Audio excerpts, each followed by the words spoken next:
I have known that I wanted to open a restaurant since about 8th grade. Just from love of food and cooking and interest in what chefs have always been doing. I've been followed, the greats before me in the area, Bonchet and Trotter and guys like that.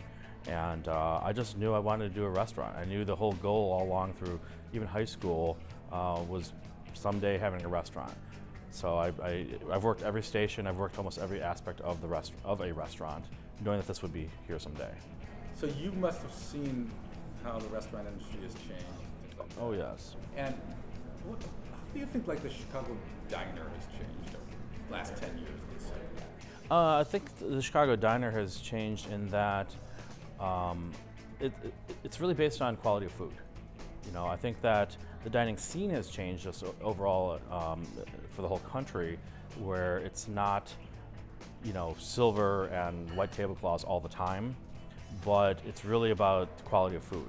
So it's okay to do a high-end level of food in a more casual atmosphere and vice versa. I mean, obviously there's still places where, there are tablecloths and there is that high-end feeling. But I think there's just room for more, and also I just think the Chicago diner overall is just more food savvy. If the food's not good, people aren't coming back, period. Why is it called Acadia?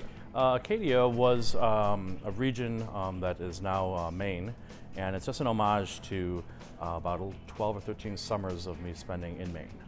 And so it's a second home to me, and I just wanted to kind of give a nod to the good people out there. And we do get a lot of product from there too.